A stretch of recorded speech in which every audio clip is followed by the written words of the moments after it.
하늘 세상 날개 인간들을 찾아서 샤르별의 특이한 인종으로 날개를 달고 살아가는 날개 인간 즈스디, 물속에서 인어처럼 살아가는 소스디, 온몸에 털을 덮고 살아가는 지하인간 츠스디가 있었다. 그 중에서도 날개를 달고 하늘을 날아다니는 즈스디 인종들에 대한 궁금증과 호기심은 특별했다. 그래서 샤르비네에게 틈만 나면 날개 인간들을 보여달라고 졸랐다.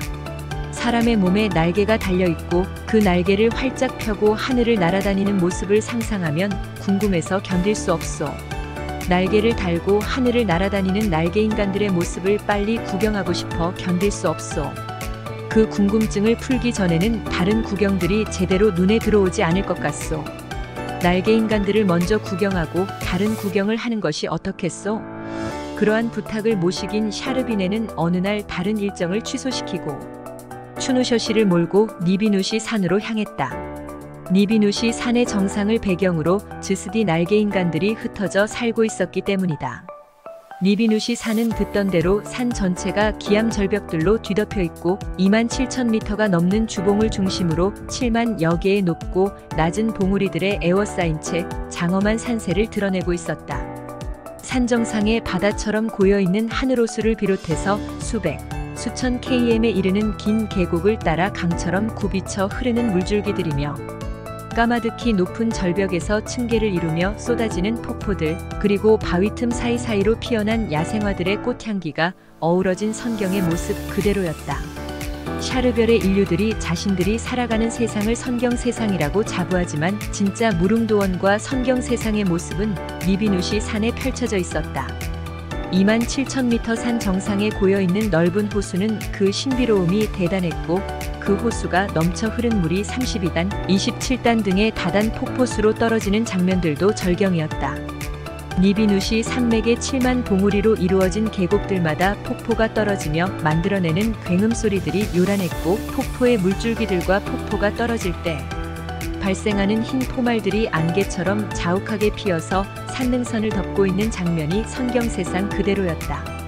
신비로움과 환상적인 절경을 자랑하는 니비누시 산 계곡의 산등성이마다 옅은 구름이 모락모락 깔려서 덮고 있고 구름에 묻혀 보일 듯 말 듯한 날개 인간들의 집들이 여기저기 절벽 위에 지어져 있었다.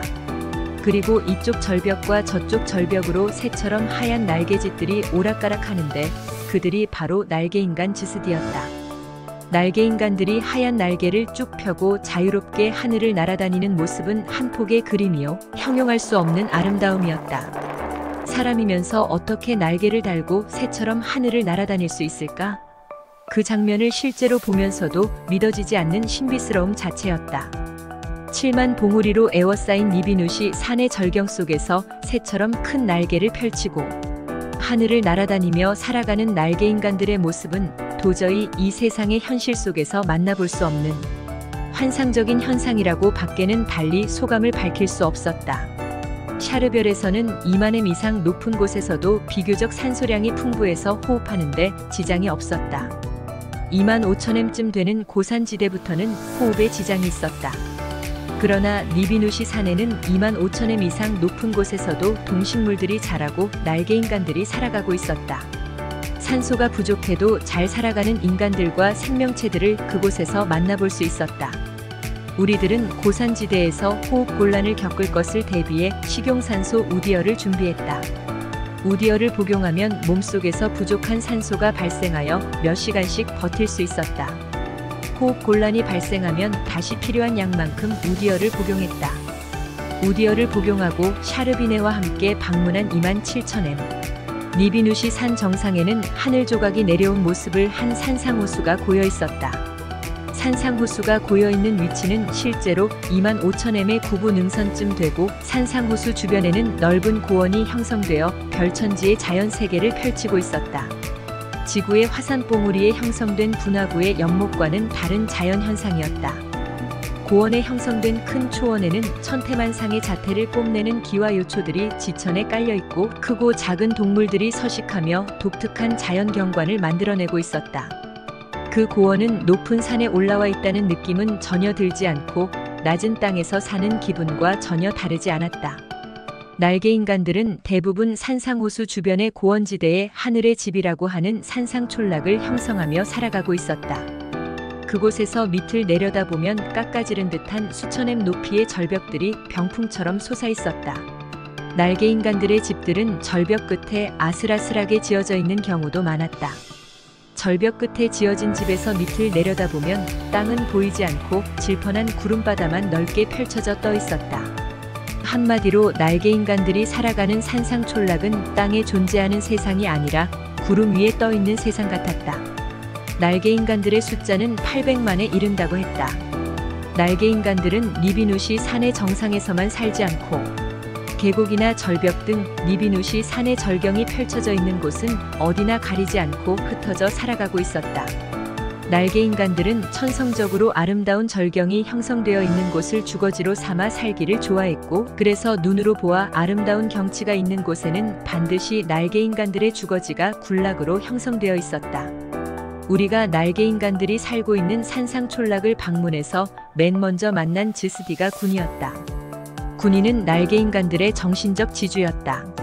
지구의 표현을 빌리자면 날개인간들의 왕이 군이었다. 그러나 군인은 날개인간들에게 군림하는 왕이 아니었고 그 정신 세계와 마음을 보듬고 살아가는 대부와 같은 존재였다. 날개인간의 대부인 군인은 샤르별의 신선들에게도 널리 알려지고 존경받는 대상이기도 했다. 샤르비네의 아버지 초시는 평소에 니비누시 산을 자주 방문하여 군이와 친분이 깊은 관계를 유지하고 있었고, 샤르비네도 초시를 따라서 군이를 함께 방문했던 기억이 많았다. 니비누시 산의 산상촌락을 방문할 때는 반드시 사전 허락이 필요했고, 초시의 주선으로 우리들은 아무 불편 없이 니비누시 산을 방문할 수 있었던 것이다. 샤르비네는 날개인간의 지도자 군이와 구면인 관계로 가장 먼저 그의 거처를 방문해서 편하게 니비누시 산의 절경을 구경하기로 했다. 우리가 방문한 군이의 거처도 거대한 구름 경관이 펼쳐진 아슬아슬한 절벽 끝에 매달려 있었다. 군인은 황금빛 의상에 하얀 날개를 달고 있었고 바람에 흩날리는 긴 머리와 수염을 기르고 있어 그의 고상한 인품을 더욱 돋보이게 했다.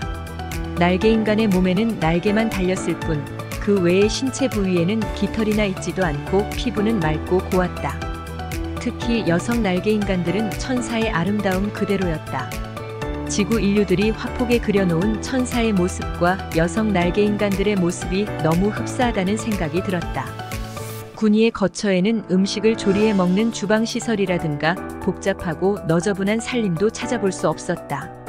간편한 침상과 정돈되어 있는 의상들, 그 외 스지스디 인종들로부터 제공받은 우주 첨단 문명의 이기 몇 가지 정도가 살림의 전부였다. 집의 건축자재는 성분을 알 수 없는 물질들이었고 지붕은 구름 같은 빛으로 덮여있고 구조는 복잡하지 않았다. 성분 미상의 물질을 이용해서 바위 위에 지어놓은 그들의 집들은 거의 예술에 가까울 정도의 운치와 아름다움을 내뿜고 있었다. 함께 기르는 동물들도 있었는데 학처럼 생긴 새와 표범처럼 생긴 짐승을 몇 마리씩 기르고 있었다. 이러한 동물들은 우리에 가두어 놓고 기르는 것이 아니라 야생 상태와 다름없이 거주지 주변에 놓아 기르고 있었다. 날개인간들이 기르는 동물들은 훈련이 잘 되어서 심부름을 시키면 무엇이나 잘 따라주는 편이었다. 날개인간들이 키우는 새들은 자기들 주인인 날개인간들이 하늘을 날아다닐 때 함께 따라다니기도 했는데 날개인간들과 새들이 함께 어울려 공중에서 비상하는 모습을 보면 어느 것이 사람이고 어느 것이 새인지 분간하기조차 어려웠다. 날개인간들은 타고난 솜씨가 좋은지 그들이 입는 의상이며 생활에 필요한 물건들을 만드는 솜씨가 예사롭지 않았다. 날개인간들은 자신들이 살아온 전통만을 고집하는 것이 아니었고 스지스디 인종들의 우주 첨단 문명을 마음 넓게 받아들이며 자신들의 삶과 조화를 이루며 살아가고 있었다. 우리가 군이를 찾아갔을 때 그의 곁에는 커다란 동물 하나가 그림자처럼 따라다니고 있었는데 표범하고 비슷하게 생긴 혀조비라는 야수였다. 맹수처럼 보이는 혀조비는 생긴 모습하고는 달리 사람의 말을 아주 잘 듣고 온순했는데 군인은 가끔 이 야수의 등을 타고 니비누시 산등성이를 따라 이곳저곳을 돌아다니며 망중한을 즐긴다고 했다. 커다란 맹수가 군이 옆에 그림자처럼 앉아서 눈만 깜빡거리고 있는 모습을 보니 마치 하늘에서 내려온 신선이 맹수를 거느리고 다니며 위용을 과시하는 듯한 느낌이 들기도 했다. 하지만 군인은 겉으로 보이는 위엄과는 달리 자상하고 따뜻한 성품의 소유자란 것을 금세 느낄 수 있었다. 군이가 샤르비네를 맞이하는 표정을 보면서 그 성품을 읽을 수 있었다. 어허, 이게 누군고? 아니, 선녀가 맞지? 너무 몰라보게 예뻐져서 하마터면 몰라볼 뻔했구나. 나의 친구 초시와는 자주 통신으로 접속하고 너에 대한 이야기도 전해 듣곤 했다만 내가 방문한다는 전가를 받고 많이 기다리고 있었노라. 샤르비네는 그러는 군이의 품에 다정하게 안겨들면서 애교스런 표정을 지으며 대꾸했다. 네, 날개 신선님 정말 오랜만이네요. 그동안 별거 없이 잘 지내셨어요? 아버지랑 저도 그동안 친화별 지구에 여행가서 아버지를 도우며 제 학문에 대한 연구 활동을 마치고 돌아온 지 며칠 안 돼요. 아버지는 지금 친화별에서 수집해온 자료들을 관계당국에 보고하고 정리하느라 바쁜 일정들을 보내고 계시답니다. 아버지도 한가하면 날개 신선님을 꼭 찾아뵐 거예요. 오, 그랬었구나. 친화별에 다녀왔으면 좋은 구경 많이 했겠구나. 나도 덕분에 잘 지내고 있었다. 그런데 이 친구는 누구지? 샤르비네와 정겹게 인사를 나눈 군인은 다정한 시선을 나에게 돌리며 물었다. 네, 친화별에서 함께 온 샤르앙이라고 해요. 지구에선 할이란 이름을 가지고 있었는데 샤르앙은 제가 지어준 이름이에요. 그리고 이번에 저와 일심동체 언약을 맺은 사이이기도 하고요. 그래서 제 이름도 아니가 아니라 샤르비네로 바뀌었어요. 오, 그랬느냐? 아무튼 반갑네, 샤르앙. 나는 군이라고 하네. 이곳에는 날개 신선들만 하늘을 날아다니며 떼지어서 살고 있기 때문에 자네의 시선으로 생소하게 느껴지는 세상일 줄 아네. 날개 신선들이 살아가는 문명과 문화라고 하는 것은 인간들의 눈으로 보아선 많이 낯설겠지. 살아가는 모습은 다르지만 서로 좋은 친구 사이가 되는 것은 어려운 문제가 아닐 걸세. 앞으로 우리 좋은 친구가 되어보기로 하세. 군인은 내 손을 따뜻하게 잡아주며 다정한 눈빛으로 무언의 메시지를 나의 마음속에 전달해 주었다. 처음 잡아보는 날개 신선의 손은 작고 부드러웠으며 따뜻했다. 감사합니다, 날개 신선님. 이토록 아름다운 세계를 방문할 수 있도록 허락해 주신 데 대하여 다시 한번 감사의 말씀을 올립니다. 앞으로 많은 가르침을 베풀어 주십시오. 군이에게 나도 정중하게 인사를 했다.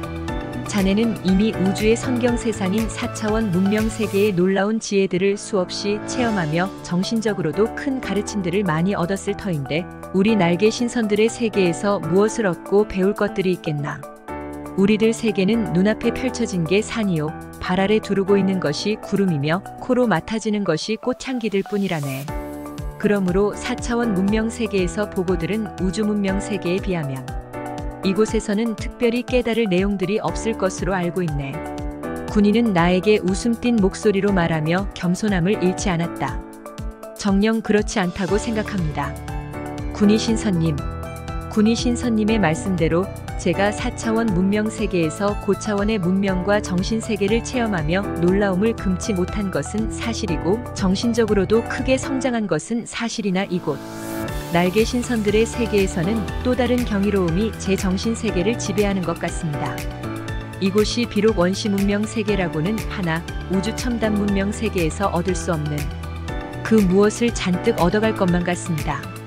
천하의 절경과 구름 위에 펼쳐진 이 아름다운 세상은 결코 4차원 문명 세계에서는 체험할 수 없는 또 다른 우주의 섭리를 느끼게 됩니다. 그래서 저는 당신들의 세계에 범상치 않는 우주의 가르침이 존재할 것이라고 믿습니다. 허허, 자네가 우리 날개 신선들의 세계를 방문한 느낌이 그렇다니 듣기 싫지는 않구나. 자네가 우리들 세상에서 깨달을 것이 있으면 깨닫고 또 자네에게서 새로운 세상에 대한 소식을 얻을 것이 있다면 얻는 것도 나쁠 것은 없지. 앞으로 자네들이 우리들 세상에 머무는 동안 부담 없이 우리들 문화를 향유하고 좋은 추억을 마음에 많이 새기고 돌아가도록 하게. 무엇이든 도움이 필요하면 도와주도록 하겠네. 이런 대화를 나누는 중에 날개 신선 군이의 성품은 무척 온화하고 자상하며 인간 세상과의 친화적 성격을 가진 소유자란 사실을 발견할 수 있었다. 처음에 날개 인간들의 거처에 도착하여 맹수를 거느리고 있는 군이를 대했을 때 조금은 긴장되고 마음이 굳어 있었던 것은 사실이지만 이렇게 다정한 첫 대면을 나누고 나니 금세 마음이 편해지고 날개 신선들이 가깝게 느껴지지 않을 수 없었다. 군이에게 방문 인사를 마친 샤르비네와 나는 발 아래 구름이 둥둥 떠다니는 군이의 거처에 앉아서 선경 세상이 따로 없는 리비누시 산의 절경을 감상하느라 여념이 없었다. 군이의 산상궁이 지어져 있는 바위 절벽은 깎아지른 듯하고 그 높이가 2000m에 달했는데 밑을 내려다보면 둥둥 떠다니는 구름바다 위로 작은 산봉우리들이 뾰족뾰족 고개를 내밀고 선경 세상의 정취를 마음껏 발산하고 있었다. 그 산상궁의 절벽은 리비누시 산의 2만 미터가 넘는 능선에 병풍처럼 길게 둘러져 있었고 절벽 위에는 하늘의 벌판 같은 고원지대가 지평선을 마주한 채 평원처럼 넓게 펼쳐져 있었다. 높은 절벽의 바위 틈새에는 빨간 열매를 맺은 작은 나무들이 군락으로 자라고 있었는데 멀리서 보면 절벽에 불이 붙어 타오르는 것처럼도 보이고 신비로운 붉은 꽃망울들이 절벽을 뒤덮고 있는 모습처럼 보이기도 했다. 자세히 보니 날개 인간들이 새처럼 날아다니며 절벽의 바위 틈새에 열리고 있는 붉은 열매들을 열심히 따 모으는 장면들이 수없이 눈에 띄었다. 마치 인간 꿀벌들이 절벽의 바위 틈에서 열심히 꿀을 따는 모습 같기도 했다. 그 모습을 바라보다 샤르비네에게 물었다. 날개 인간들이 따 모으고 있는 것들이 무엇이오?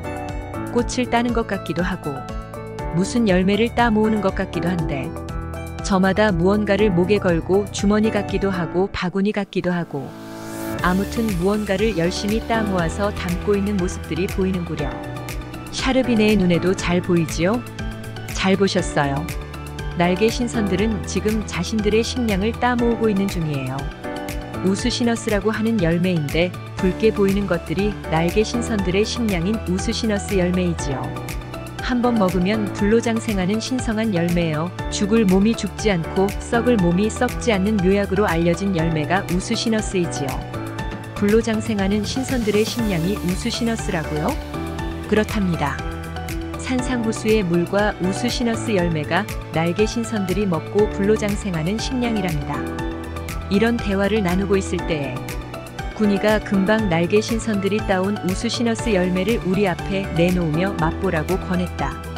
붉고 번들거리는 열매들이었는데 크기는 체리보다 조금 작아 보이고 한 송이에 여러 열매가 송알송알 달려 있었다. 내가 그 열매를 들고 신비한 눈빛으로 바라만 보고 있으면서 차마 입에 넣지 못하고 머뭇거리고 있을 때 군이가 이렇게 말했다. 우리 날개 신선들이 먹고 불로장생하는 선과이니 어서 입에 넣고 맛을 음미해 보도록 하게. 우수시너스 선과는 리비누시 산맥 일원의 높은 절벽에서만 자생하는 다년생 나무 열매이며 우리들 세상의 특산물이라네. 이 나무는 다른 어떤 지역에 옮겨 심어도 자라나지 못하고 열매는 100년이 넘은 수령의 나무에서만 열리는 특징이 있다네. 이 열매들은 죽을 사람의 생명도 살린다는 속설이 있어. 옛날에는 현대 문명 세계 인간들이 생명을 걸고 구하러 오기도 했다네. 하지만 이 열매들은 우리 날개 신선들의 목숨을 연명하는 주식이기 때문에 함부로 다른 곳으로 유출시킬 수 없었어. 그래서 지금은 우리 날개 신선들을 제외한 누구도 이 열매들을 따갈 수 없다네. 일반 세상의 존재들은 맛볼 수 없는 금단의 열매이기도 하지. 여기에 찾아오는 손님 중에 특별한 손님에게만 대접하는 귀한 신선의 음식 선과이니 그리 알고 맛보게. 군인은 자신이 먼저 우리 앞에 내놓은 우수시너스 바구니에서 몇 알을 꺼내서 입에 넣고 무언가를 음미하듯 하며 천천히 씹기 시작했다. 우리에게 우수시너스 먹는 요령을 알려주기 위해서였다. 우리도 군이처럼 우수시너스 선과 몇 알을 집어서 입에 넣고 살며시 깨물어서 입안에서 이리저리 굴리며 맛을 보았다. 약간 새콤하면서 떨떠름한 맛이 전부인 선과는 향기가 매우 좋았다. 씹고 난 맛은 솔잎을 씹었을 때처럼 떨떠름하면서 쓰고 신맛이 났었는데 열매의 진한 향기는 오랫동안 입안에서 물씬거리며 말하고 숨 쉴 때마다 입 밖으로 퍼져나왔다. 샤르비네는 선과를 씹으면서 이렇게 말했다. 선과를 한 알씩 먹을 때마다 하루의 수명이 더 연장된다는 전설이 우리 샤르별에 알려져 있지요. 그만큼 불로장생의 불로초란 뜻이기도 한데 그 말이 사실이라면 매일 우수시너스 열매를 주식으로 살아가는 날개 신선들은 날마다 더 젊어지고 날마다 나이를 거꾸로 먹으며 살아갈 수 있겠지요. 그래서 우리 샤르별에서는 이 우스시너스 선과를 먹고 하늘을 날아다니며 살아가는 날개 신선들은 영원히 죽지 않고 살아가는 불로영생의 천신이라고 믿었던 적도 있어요. 지금도 우리들이 날개 신선들을 신성한 존재로 생각하는 마음들은 변함이 없지만요. 그러면 나도 선과를 많이 먹고 가야겠어. 살아온 날만큼 선과를 먹을 수만 있다면 그만큼 수명이 연장되지 않겠소? 지구에는 동방삭이라는 사람이 있었는데 한 번 굴을 때마다 1년씩 수명이 연장되어 3000갑자를 살았다는 전설도 있는데 선과를 먹으면 동방삭보다 더 불로장생할 것 같소. 미안하지만 이 선과는 하나를 먹으나 한꺼번에 많은 양을 먹으나 효과는 똑같으니 그런 허무맹랑한 욕심일랑 거두시는 것이 좋겠네요. 선과가 아니라도 불로장생의 묘약은 우리 샤르별에 얼마든지 있으니 지구로 돌아갈 때 선물로 드릴게요. 불로초를 선물로 주겠다는 뜻이요? 지구에서는 오래된 산삼을 불로초라고 하는데 그런 불로초가 아니라 불로장생의 묘약을 알려드릴 테니 만들어 먹으세요. 우리 샤르별의 인류들은 우수시어 우주식사로 불로장생하지만 샤르앙은 그 묘약으로 불로장생하세요. 그런 묘약이 있다면 꼭 알려주시오. 그 묘약으로 혼자만 불로장생 하지 않고 우리 지구 인류들이 모두 불로장생하도록 도와주고 싶소. 샤르앙의 소원을 꼭 풀어드릴게요. 역시 일심동체는 고마운 존재요. 그 은혜를 잊지 않겠소. 이런 대화를 나누면서 나는 너무 좋아서 들뜬 기분을 감추지 못하며 샤르비네를 꼭 껴안아주고 볼에 입도 맞췄다. 그러한 나에게 샤르비네도 좋은 감정을 감추지 못했다. 선과를 씹고 있는 샤르비네의 얼굴에 홍조가 올라오고 있었다. 태양이 지평선 너머로 기울고 있는 시간이라 니비누시 산에 노을이 물들고 있는 시간인데 홍조와 노을빛에 물들어가는 샤르비네의 모습은 천상의 선녀가 따로 없었다. 나의 얼굴에도 홍조가 올라오기는 마찬가지였다. 선과의 성분에서 약간 술 기운도 느껴지면서 기분도 좋았다. 그래서 나는 샤르비네에게 이렇게 물었다. 샤르비네의 얼굴이 불그스름하게 홍조를 띠고 더욱 예뻐 보이는데 선과를 씹은 약효 때문에 그렇죠? 마치 샤르비네의 얼굴이 화사한 꽃잎의 색깔로 변해가는 것 같소. 그러자 샤르비네는 약간 수줍어하는 표정으로 말했다. 그래요. 얼굴에 홍조가 나타나는 것은 선과의 성분 때문에 그래요.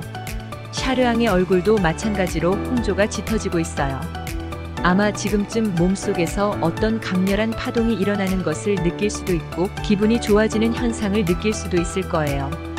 우수시너스 열매를 먹으면 이런 현상들이 나타나기 때문에 우리 샤르별에서 명약으로 이름을 날렸던 것이랍니다. 죽어가는 목숨도 다시 깨어난다고 할 만큼 실제적으로 약효 성분이 크기도 해요. 특히 날개 신선들이 우수시너스 열매만 따먹고도 불로장생하는 것을 보면 신비한 힘을 지닌 열매임에는 틀림없어요. 그렇다면 샤르별 신선들은 날개 신선들이 우수시너스 열매를 먹고 불로장생하는 모습을 지켜보다가 우수시어라는 우주식사를 개발한 것이 아니오? 근거 없는 질문은 아니라고 생각해요. 실제로 우수시어 성분 속에는 우수시너스 열매의 성분과 유사한 물질이 포함되어 있으니까요. 이곳에서 우수시너스 열매를 직접 따다가 우수시어를 만들 때 사용한다는 설명이요? 그게 아니라 다른 식물 속에서 우수시너스의 성분과 똑같은 성분을 채취해서 사용한다는 뜻이지요. 우수시너스 성분을 가진 식물이 샤르별의 지상에서 또 자라고 있다는 뜻이군요. 그렇답니다. 이런 대화를 나누고 있을 때에 몸이 화끈거리는 증세가 조금씩 높아지는 것 같았다. 술을 마시고 났을 때의 증상과 비슷했다. 그리고 기분도 좋아지고 새로운 힘도 솟아나며 몸속에서 알 수 없는 에너지가 증폭되는 것 같은 현상도 느껴졌다. 과연 우수시너스 열매는 명약 중에 명약으로 꼽을 만큼 신성한 열매라고 생각되었다. 그런 신성한 열매를 평생 동안 따다 먹으면서 구름 위에서 하늘을 날며 살아가는 날개 인간들을 성스런 존재들로 여겼던 샤르별 존재들의 생각이 잘못은 아니라고 생각되었다. 그런 성스러운 존재들이 살아가는 니비누시 산은 성역으로 보호를 받으며 샤르별의 존재들이 함부로 드나들며 자연을 훼손하는 행위를 방지하고 있는 점은 다행이라 생각하지 않을 수 없었다. 한마디로 니비누시 산은 즈스디라 부르는 날개 신선들의 선경 세상이며 무릉도원이기 때문에 샤르별에서 불가침의 성역으로 보호하는 것은 타당한 이치라고 생각되었다. 그러한 이유 때문인지는 모르지만 아무리 아름다운 비경이 니비누시 산에 펼쳐져 있다 하여도 샤르별 존재들이 함부로 드나들며 자연경관을 훼손하지 않았고 보물처럼 아름다운 환경을 잘 보존하려고 애를 쓰고 있었다. 군인은 고고한 인품과 많은 학식을 겸비한 날개 신선으로 샤르별 사회에 널리 알려진 인물이었다. 날개 신선들은 자기들의 삶의 방식만 고집하지 않고 샤르별의 문명 세상과 교류를 하면서 우주 첨단 문명을 받아들이기도 하고 우주 영토 확장에 동참하기도 하며 때로는 함께 우주 여행을 하면서 외계의 문명 선도에 도움을 주는 역할도 담당하고 있었다. 어쩌면 우리 지구에도 날개 신선들이 샤르별의 존재들과 함께 방문하여 좋은 일을 하고 떠났지 않았을까 하는 생각도 해보았다. 지구의 화가들이 그려놓은 천사의 모습과 날개 신선들의 모습은 너무 흡사했고 날개 신선들이 지구의 천사로 나타나 하늘의 소식을 전하지 않았을까 하는 생각도 가져보았다. 그러한 궁금증을 샤르비네에게 물어보았다. 지구에는 화가들이 그려놓은 천사들의 그림이 있어. 그림에 그려져 있는 천사의 모습과 날개 신선의 모습이 너무 닮아 있어. 지구에 나타난 천사들이 실제는 샤르별의 날개 신선들이 아니었을까요? 아니라고 말할 수는 없겠지요. 1만 년 전에 실제로 우리 샤르별의 선조 신선들이 3,000명의 무리를 이끌고 지구로 내려가 신선국가를 건설했고 지구 인류의 한 조상이 된 그들은 지구 인류들을 하늘 사상으로 선도하고 고차원의 정신세계를 전수해 주었으니 그 중에 날개 신선들도 포함되어 천사로 받들어졌겠지요. 날개 신선들은 지구의 인류들 앞에 나타나 하늘의 소식을 전달해주곤 했으니 지구의 그림 속에 나타난 천사들의 모습은 우리 샤르별의 날개 신선들과 모습이 비슷하리라 짐작해요. 1만 년 전에 샤르별의 선조들이 지구에 내려가 신선 국가를 건설했다면 모든 지구 인류의 조상이 되었다는 뜻이요? 지구에는 이미 다른 외계에서 찾아온 다양한 우주인들이 지구의 조상이 되어 살고 있었고 우리 샤르별의 선조들도 그 중에 하나일 뿐이지요. 지구의 인류는 다양한 우주의 외계인들로 구성되어 있다는 뜻이군요. 지구에 여러 인종이 섞여 살고 있다는 뜻은 조상이 다양하다는 뜻이고 우주의 다른 문명 세계에서 살고 있던 외계인들이 지구를 찾아가 스스로 조상이 되어 지구를 다스리며 살았지요. 지구는 본래 인간이 살고 있지 않던 무인 세계였고 그 무인 세계에 우주의 다른 인종들이 찾아와 스스로 조상이 되어 살고 있는 모습이 현재 지구 인류의 모습이란 뜻이요? 사실이에요. 지구에 살고 있는 어떤 인류의 조상도 본래부터 지구에서 살고 있지는 않았지요. 우리들이 우주를 여행할 때 지구의 쌍둥이별과 같은 무인 세계를 방문했던 기억이 나지요. 그때는 이런 비슷한 문제로 이야기를 나누었던 기억이 나는데요. 저도 그때 기억을 잊지 않고 있어. 아무튼 1만 년 전에 샤르별의 선조들이 3,000명의 무리를 이끌고 지구를 찾아가 신선국가를 건설하고 지구 인류들을 하늘 사상으로 선도하고 고차원의 정신세계로 계몽했다는 설명은 신선한 충격으로 가슴에 와닿소.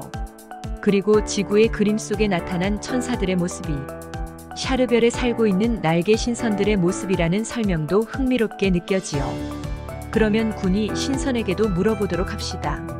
샤르비네의 설명과 같은 생각인지 다른 생각인지 확인해보고 싶소. 그러면 좋겠어요. 샤르앙의 생각을 정리하는 데 도움이 될 거예요. 이런 대화를 마친 후 군이 신선을 찾아가 우리들의 생각을 들려주었다. 군이의 옆에는 다른 날개 신선들이 빙 둘러 앉아 선과를 씹으며 대화를 나누고 신선 노름을 즐기는 중이었다. 우리들이 찾아온 이유를 들려주었더니 군인은 이런 대답을 들려주었다. 지구 화가들이 그려놓은 천사들의 이야기는 우리들이 이미 알고 있었던 정보였고 그림 속 천사들의 모습과 우리 날개 신선들의 모습은 일치하다는 대답을 들려주고 싶구나. 샤르별의 신선 인류들이 지구를 찾아가 신선 국가를 건설했고 그때부터 우리 날개 신선들도 친선사절이 되어 가끔씩 지구를 방문하여 하늘의 소식을 전해주곤 했었지. 그러한 내용은 우리 날개 신선들의 역사 속에 기록되어 있어서 부정할 수 없는 사실임을 확인해주고 싶구나. 그렇다면 그때 땅으로 내려가 신선 국가를 건설했던 신선들은 죽었을까요? 살았을까요? 신선들은 불로초를 먹으며 살아가는 불로장생의 존재들이기 때문에 결국은 빛의 몸으로 화신한 그들은 삶과 죽음의 경지를 초월했다고 생각하는 것이 옳을 것이다. 그 중에 한 신선이 우리 샤르별로 다시 돌아와 빛의 몸으로 살아가는 존재가 있으니 신선국가의 시조로 알려진 단신선이다. 단신선은 지구에서 지구의 나이로 1900년을 불로장생했고 결국은 빛의 몸으로 화신한 신선이 되어 우리 샤르별을 찾아와 영산에 머물고 있단다. 군이 신선은 단신선을 만나본 경험이 있나요? 가끔씩 단신선의 심부름을 맡을 때가 있단다. 저도 단신선을 만나볼 기회가 있을까요? 단신선은 육체의 몸이 아닌 빛의 몸으로 이루어져 있기 때문에 만나고 싶은 간절한 생각이 있으면 장소와 시간을 가리지 않고 아련할 수 있는 기회가 있을 것이다. 실제로 내 몸이 단신선의 후손이고 내 몸속에 단신선의 혈통이 이어져 있기 때문에 그를 만나지 않아도 실제로 내 몸이 단신선의 분신일 뿐이다. 나는 이미 첫눈에 그러한 내 정체를 파악할 수 있었노라. 군이의 설명을 듣고 나니 나는 이미 신선이 되어 있다는 생각이 들었다.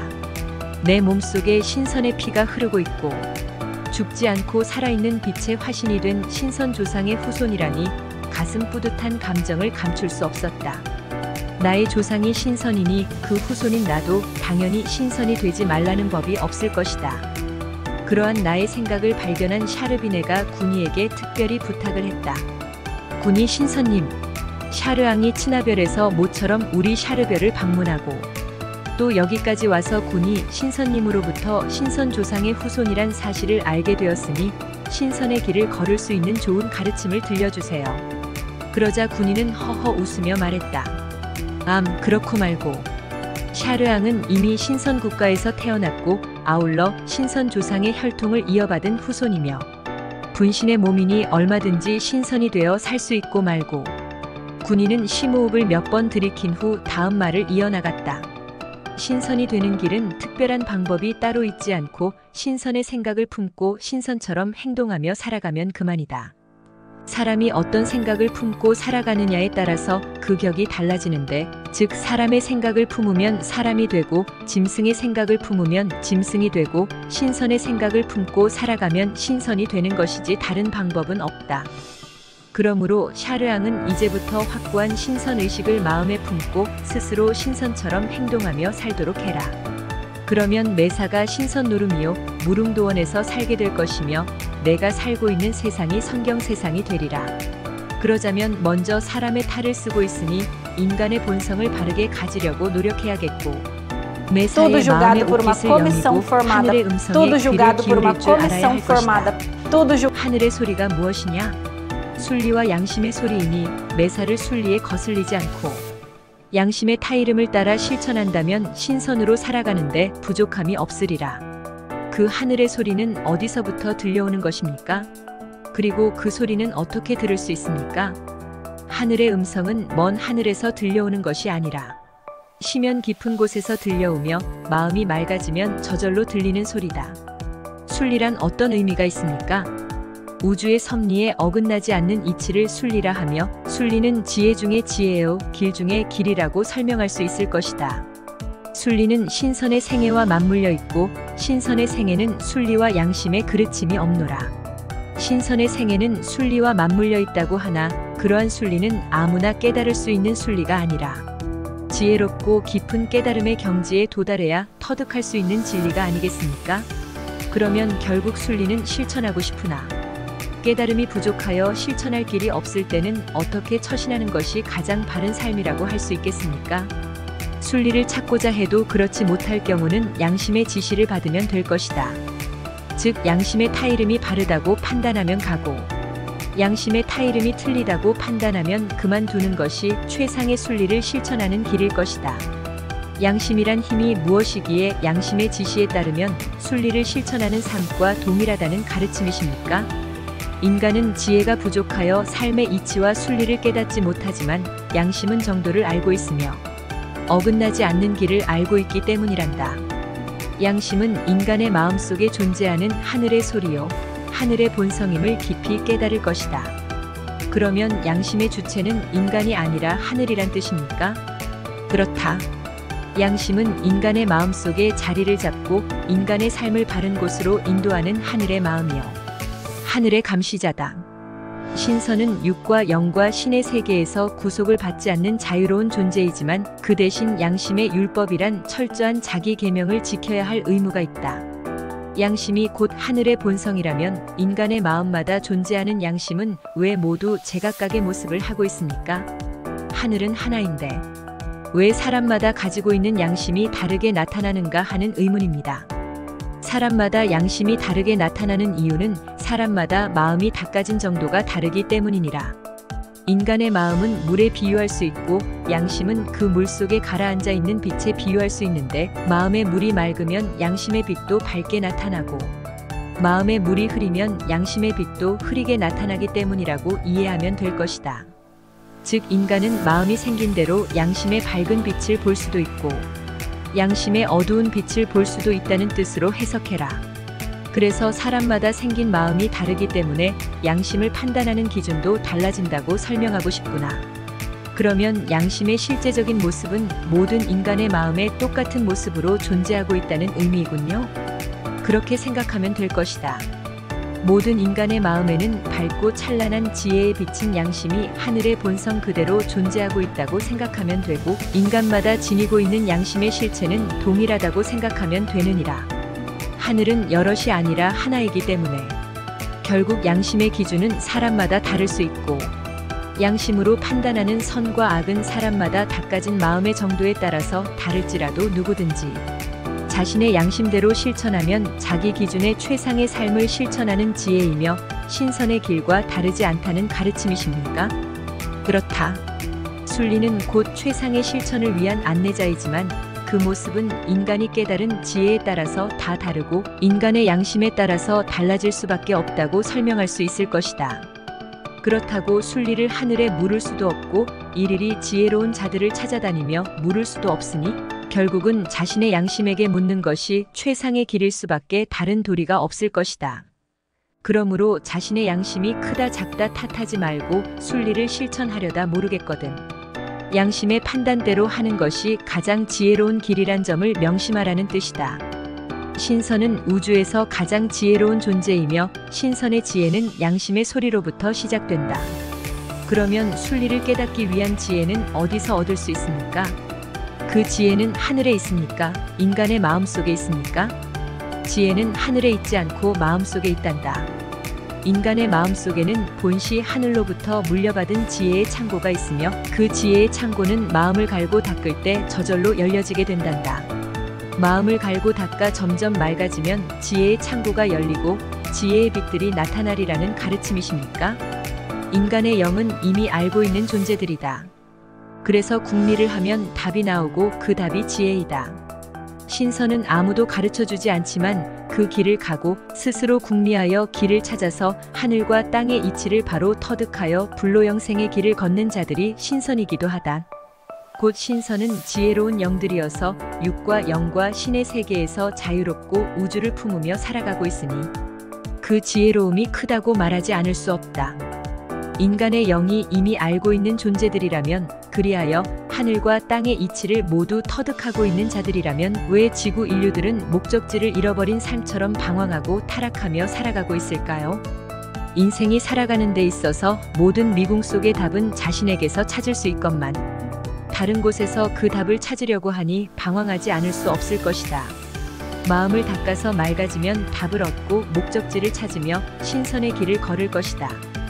마음이 어두워서 자신 안의 답을 발견하지 못하고 방황하는 존재들이 인간이란 뜻이군요.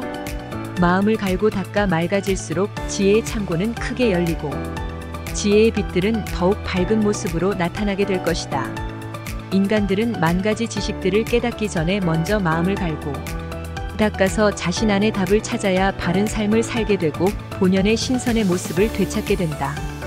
내 본연의 모습이 신선이요 신선의 후손이며 신선의 혈통이 내 몸 안에 흐르고 있으니 이제부터 마음을 잘 닦아서 신선의 길을 걷도록 하라.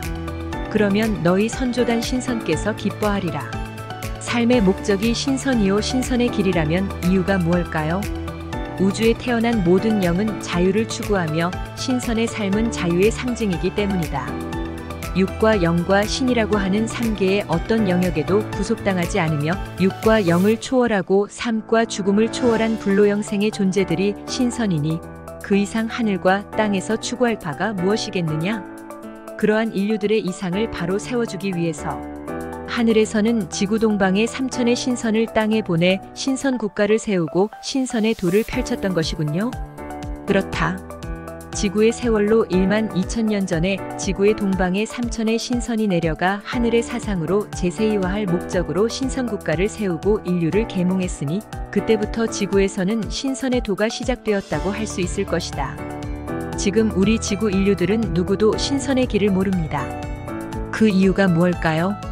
신선의 길은 지구 인류들이 잠시 잊고 있지만 이제 때가 되어 세상에 그 모습이 나타나게 될 것이다. 지구에도 빨리 샤르별처럼 성경 세상이 펼쳐졌으면 좋겠어요.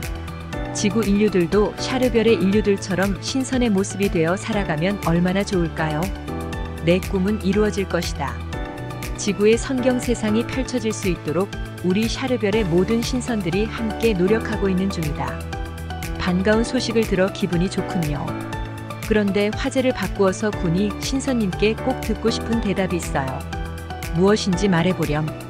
인간이 나쁜 일을 저지르고 나서 후회가 되거나 마음이 아파질 때도 있고 잘못을 저지르기에 앞서서는 마음의 갈등이 생기는 경우도 있는데 이러한 현상은 무엇 때문에 나타나지요? 왜 인간들은 자신의 마음으로 결정해서 한 일을 자신의 마음으로 후회하고 아파해야 할까요? 양심의 영이 구속되어 있기 때문이지. 인간이 자신의 잘못에 대하여 후회하고 뉘우치고 괴로워하는 것은 모두 구속된 양심의 작용 때문이며 그 양심은 자신의 마음이 아니라 하늘의 본성이란 점을 깊게 깨달아야 할 것이다. 곧 양심은 천심이요 그 천심을 중심에 내세우지 않고 결박하고 있으니 양심이 아파할 수밖에 없지. 그렇다 하더라도 그 구속된 양심이란 힘의 작용 때문에 인간은 완전한 타락을 면하며 타락한 영혼들이 다시 구원받을 길이 열리게 된단다. 신선의 길을 걸으면 구속된 양심을 완전히 회복하여 우주의 자유자로 살게 될 것이다.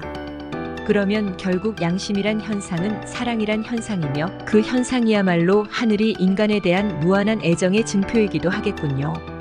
하늘의 본성은 양심의 모습으로 인간의 마음속에 남아서 그토록 쉬지 않고 인간의 삶을 바르게 인도하기 위하여 애쓰고 있다는 이치가 제 마음을 감격해 합니다.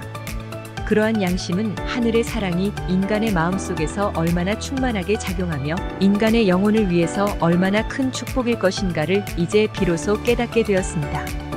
하늘의 인간에 대한 사랑을 깨달았고 인간의 영혼에 대한 축복을 깨달았다면 그 이상의 큰 깨달음이 어디 있겠느냐. 그렇다. 양심은 인간의 영혼을 위한 최고의 축복이며 사랑의 증거이다. 양심은 결국 타락한 영혼들에 대한 절대적 구원의 증표이기도 하겠지요. 그렇다. 인간의 마음속에 양심의 선물이 없었다면 한번 타락한 인간의 영혼들은 다시 구원받을 기회를 영원히 상실하고 말았을 것이다. 그렇다면 인간들은 영혼을 구원받을 목적으로 종교와 신앙을 가져야 할 이유가 무엇일까요?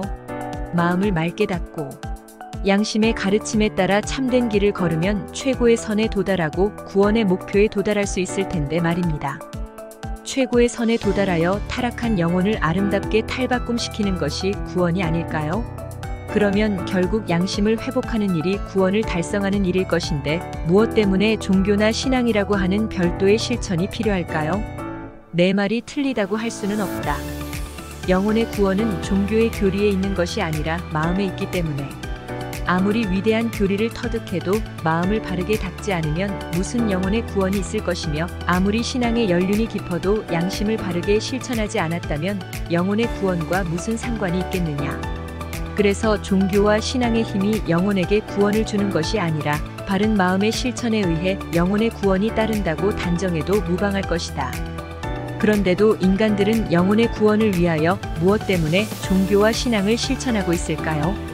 종교는 길을 알려주고 신앙은 그 길을 실천할 수 있도록 도와주기 때문이라고 설명하고 싶구나. 그러나 굳이 종교와 신앙을 실천하지 못한다 해서 영혼의 구원에 도달하지 말라는 법이 있겠느냐? 맑은 마음을 닫고 바른 양심을 실천하고도 종교의 교리 때문에 구원의 하자를 논한다면 그 종교의 교리는 일단 숭배할 가치가 없다고 판단해도 무방할 것이다. 곧 영혼의 구원은 마음속의 밝은 빛이 결정하는 것이지 형식적인 종교의 교리에 그 권한이 부여된 것은 아니기 때문일 것이다. 그러므로 영혼의 구원을 갈망하는 모든 인간은 형식적인 종교에 마음을 얽매이지 말고 먼저 마음을 닫고 바른 양심을 실천하기 위해 힘써야 할 것이다. 바른 양심을 완전하게 회복하는 길이 곧 신선의 길이기도 하다. 군이 신선님 큰 가르침을 주셔서 감사합니다. 앞으로 저도 군이 신선님처럼 신선의 길을 걷고 신선의 삶을 펼치도록 노력하겠습니다. 군이 신선의 가르침은 나에게 커다란 감명을 주었다. 양심의 실체가 하늘의 본성이며 그 하늘의 본성인 양심은 모든 인간의 마음속에 공평하게 존재함을 알았을 때 하늘이 인간 사회를 불공평하게 다스리는 것이 아니라 인간이 불공평하게 살아가고 있을 뿐이란 사실도 깨달았다. 특히 인간의 삶이 어떤 길을 선택하는 것이 정도인지 몰라. 방황할 때는 순리와 양심의 길을 따르면 정도라는 가르침도 내게는 큰 깨달음이 되지 않을 수 없었다. 더구나 양심이 인간의 가슴에 존재함은 모든 인간의 영혼을 바르게 인도하여 구원의 혜택을 부여하려는 하늘의 섭리임을 깨달았을 때 외로운 나의 영혼은 버려진 것이 아니라 선택받고 있다는 진리도 처음으로 깨달을 수 있었다. 과연 날개 신선 군인은 샤르별의 모든 존재들에게 존경을 받을 만한 신선이며 큰 스승으로서 손색이 없다는 생각을 저버릴 수 없었다. 그래서 나는 샤르별을 찾아와 초시와 시디바를 제외한 또 다른 스승을 만나게 된 것을 기뻐하지 않을 수 없었다. 군이의 가르침 때문에 나는 비로소 참된 종교와 거짓된 종교에 대한 분별력을 얻을 수 있었고 신앙이란 의미와 신앙이란 이름으로 걸어야 할 본분을 발견할 수 있었다. 지금도 군이의 가르침을 생각하면 나의 행동은 어떤 상황에서도 흔들리지 않고 바른 실천의 지혜를 찾고자 할 때는 먼저 순리와 양심의 소리에 귀를 기울이고 있으니 높은 스승을 항상 곁에 모시고 살아가는 기분으로 항상 마음이 든든하다. 하늘의 본성인 밝은 빛이 마음속에서 감시하고 마음속에서 인도하고 있다고 생각할 때 어디서 삶의 지혜를 구하고 어디서 길을 찾아 전진할 것인가에 대한 확신의 근거를 마련했기 때문이다. 이 외에도 군인은 우주의 섭리와 인간의 삶에 대하여 많은 가르침을 들려주었다. 그러한 가르침들은 4차원 문명 세계에서 터득한 높은 정신 세계와는 또 다른 영혼을 눈뜨게 해주는 각성제가 아닐 수 없었다. 군이 신선과의 대화가 길어지다 보니 그날 밤은 어쩔 수 없이 날개 인간들의 거처에서 보낼 수밖에 없었다. 그래서 군인은 그냥 하룻밤을 보내기가 아쉽다며 우리를 위해 환영 행사를 개최한다고 했다. 리비누시 산의 고고한 달빛이 환하게 빛나고 있는 밤이었다. 밝은 달빛은 지상의 아름다운 땅을 비추기도 하고 구름 위에 날개인간 세상도 환하게 비추었는데 달빛에 빛나는 구름바다의 경관은 더욱 멋지고 환상적인 밤이 아닐 수 없었다. 그 아름다운 달밤의 군인은 인근에 살고 있는 날개 신선들을 다 한자리에 모이게 했다. 멀리서 살고 있는 날개 신선들도 소식을 듣고 찾아오고 있었다. 하얀 날개, 황금빛 날개를 활짝 펴고 하늘의 천사들처럼 달빛 밝은 하늘을 날아오는 날개 신선들의 행렬은 장관이었다. 환영 행사를 하는 곳은 산봉우리 분지에 만들어져 있는 넓은 광장이었다. 날개 신선들이 달빛을 받으며 사방에서 모여들자 구름바다 위에는 온통 날개 신선들의 날갯짓으로 뒤덮이기 시작했고 삽시간의 넓은 광장에는 날개 신선들의 인파로 들뜬 분위기가 조성됐다. 이윽고 환영 행사는 시작되었고 날개 신선들의 노래와 춤들이 고고한 달빛과 함께 무르익어갔다. 휘영청 밝은 달빛 아래서 환영 행사의 분위기는 고조되어 가고 날개 신선들은 각자 준비해온 붉은 술을 작은 잔에 부어서 서로 권했다. 그 중에서 눈부시게 아름다운 모습을 한 날개 선녀가 우리에게 찾아와 붉은 술을 권했다. 꼬막처럼 생긴 작은 잔에 붉은 술을 따라주었다.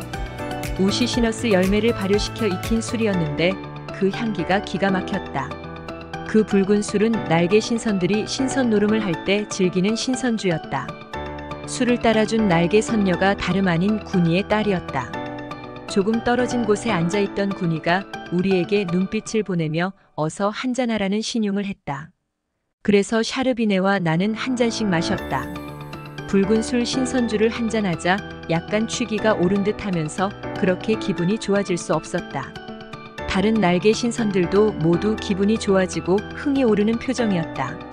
신선주 한 잔에 흥이 오른 날개 신선들은 구름 위에서도 날아다니며 춤을 추고 땅에 내려앉아서도 춤을 추었는데 푸른 달빛 속에서 나부끼는 하얀 날갯짓들의 축제는 시간이 늦도록 멈출 줄 몰랐다. 춤을 추던 날개 신선들은 맑은 목소리의 노래를 불렀는데 그 노래 소리들은 멀리 퍼져서 쥐 죽은 듯 고요한 달빛 세상을 술렁거리게 만들었다. 날개 신선들의 노래를 듣노라면 왠지 마음이 슬퍼졌는데 고향을 잃고 방황하는 영혼에게 향수를 떠올리게 하는 신비한 힘이 작용하는 것 같았다. 특히 군이의 딸 아스람 선녀가 부르는 신선연가는 간장이 서늘하도록 아름다운 곡조였다. 날개 신선과 선녀들은 또 아름다운 소리를 내는 악기도 연주했는데 악기의 종류는 여러 가지 다양했다. 입으로 부는 악기, 손으로 연주하는 악기, 흥겹게 두드리는 악기들을 이용해서 구름 위 선경 세상의 환영 행사를 환상적으로 진행하기 시작했다. 청아하게 들리는 악기들의 음악 소리는 듣는 이들의 애간장을 다 태우는 것 같았다. 샤르비네와 나도 날개 신선들의 환영만 지켜보고 있을 수 없어 노래와 춤으로 보답했다. 나는 샤르비네로부터 여러 곡의 연가를 배웠는데 그러한 연가들을 샤르비네와 합창하기도 했다. 그리고 틈나는 대로 샤르비네와 함께 즐겨 추던 신선 연무를 날개 신선들 앞에서 선보이기도 했다. 연무는 사랑의 춤이었는데 날개 신선들이 켜주는 음악에 맞춰 우리들이 연무를 추자 날개 신선들도 숨죽인 듯 바라보고 있었다. 연무가 더욱 흥해 겨울 즈음에는 날개 신선들도 신선 연인들끼리 짝을 이루고 연무에 동참했다. 날개 신선과 선녀들이 추는 신선 연무는 더욱 환상적이었다. 날개 신선들의 연무는 땅에서만 추지 않고 공중을 날아다니면서도 출 수 있는 춤이었기 때문이다. 날개 신선들의 달밤 환영은 우리에게 깊은 감동과 우정을 선물해 준 아름다운 시간들이 아닐 수 없었다. 날개 신선들로부터 그런 따뜻한 마음의 선물을 가득 받은 우리는 기다리는 다음 일정을 위해서 떨어지지 않는 작별의 발길을 되돌려야 했다. 단 하루에 불과한 짧은 만남이었지만 날개 신선들이 살아가는 구름 위 선경 세상에서의 경험은 평생 잊을 수 없는 아름다운 추억이 아닐 수 없었다. 우리가 석별의 정을 구하며 떠나려 할 때 군이와 군이의 딸도 내내 아쉬운 표정을 지우지 못하고 있었다. 다른 날개 신선들의 표정도 마찬가지였다. 떠나는 우리에게 군인은 몇 번이나 당부했다. 지구에 돌아가기 전 꼭 한 번 다시 찾아오너라.